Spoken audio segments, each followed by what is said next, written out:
Assalamualaikum warahmatullahi wabarakatuh. Perkenalkan, nama saya Netul Hikmah dengan NIM 22650001.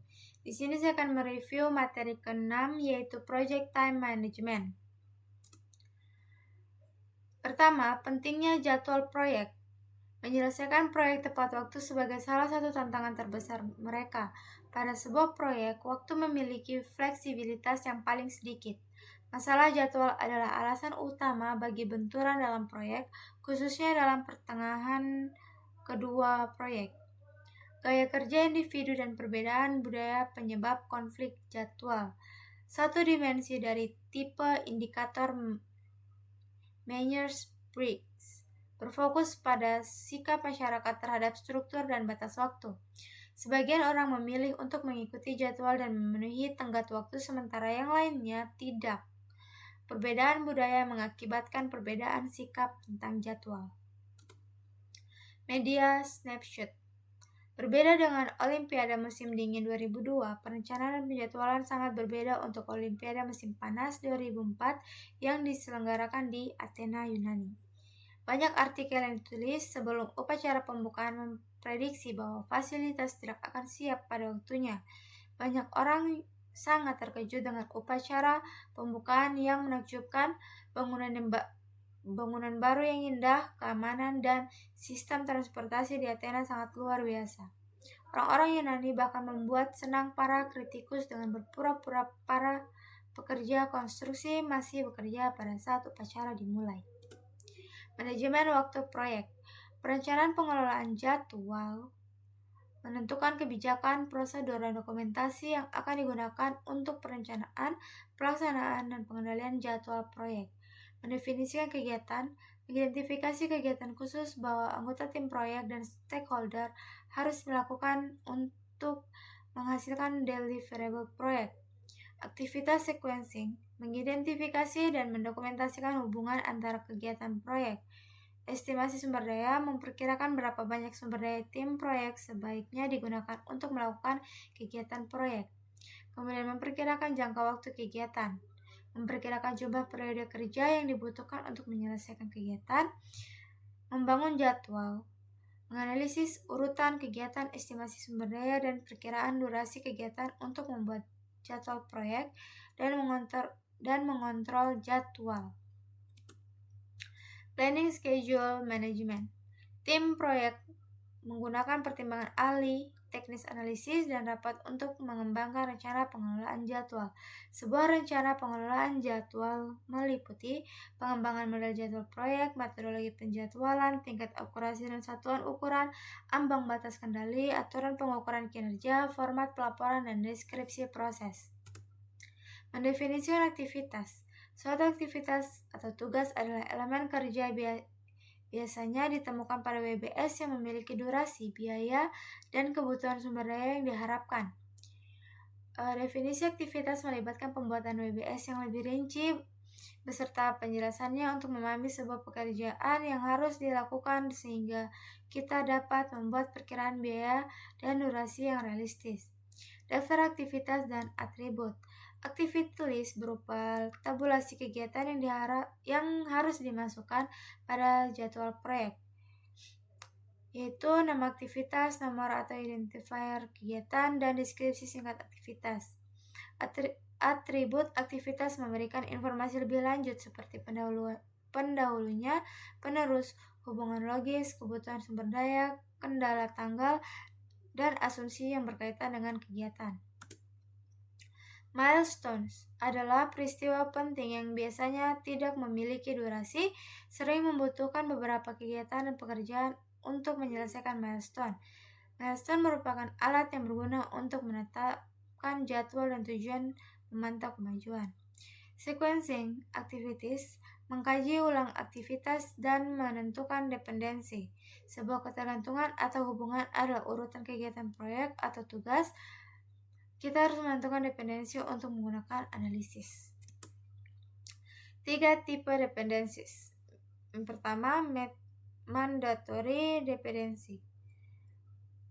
Melekat pada sifat dari pekerjaan yang dilakukan pada proyek, kadang-kadang disebut hard logic.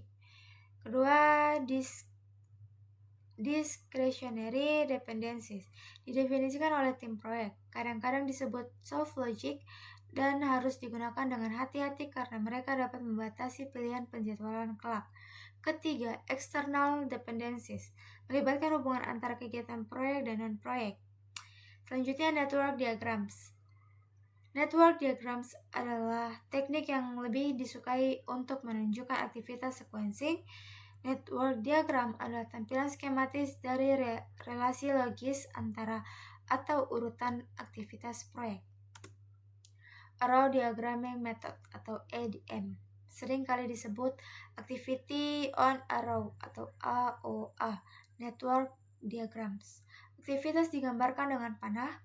Nodes atau lingkaran adalah awal dan titik akhir dari aktivitas, hanya dapat menampilkan dependency finish to start. Selanjutnya, proses membuat diagram AOA. Cari semua kegiatan yang dimulai pada node 1, gambarkan node finishnya, dan tarik panah antara node 1 dan node-node berikutnya.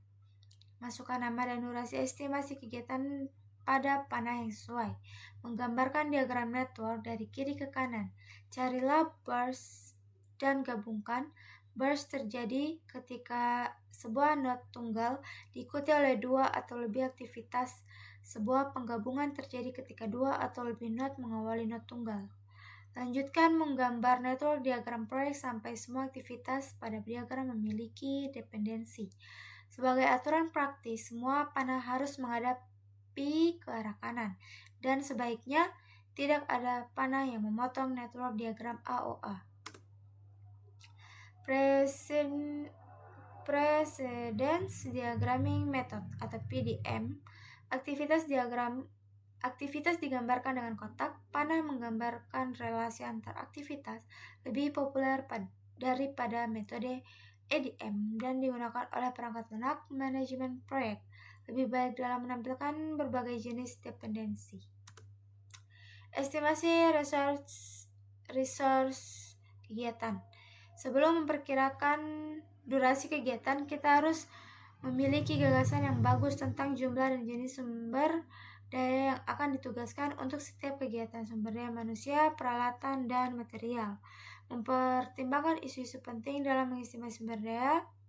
Sebuah resource breakdown struktur adalah struktur hierarkis yang mengidentifikasi sumber daya proyek berdasarkan kategori dan jenisnya. Estimasi durasi kegiatan. Durasi termasuk jumlah aktual waktu bekerja pada kegiatan ditambah waktu yang telah berlalu. Effort adalah jumlah hari kerja atau jam kerja yang dibutuhkan untuk menyelesaikan tugas. Effort setiap durasi pekerjaan yang biasanya tidak sama. Orang yang melakukan pekerjaan harus membantu membuat estimasi dan seorang ahli harus mengkajinya. Kemudian estimasi 3 point. Estimasi yang mencakup kemungkinan besar dan perkiraan pesimis serta perkiraan optimis, seperti 3 minggu untuk optimis, 4 minggu untuk yang paling mungkin, dan 5 minggu untuk estimasi pesimis. 3 point estimasi estimate diperlukan untuk BERT dan simulasi Monte Carlo. Membuat penjadwalan.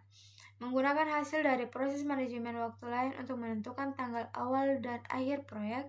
Tujuan utamanya adalah membuat jadwal proyek yang realistis yang menyediakan bahan untuk pemantauan kemajuan proyek berdasarkan dimensi waktu proyek.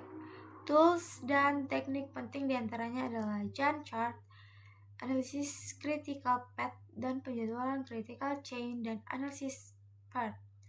Gantt charts menyediakan format standar untuk menampilkan informasi jadwal proyek dengan daftar kegiatan proyek yang berhubungan dengan tanggal dimulai dan diselesaikannya dalam format kalender.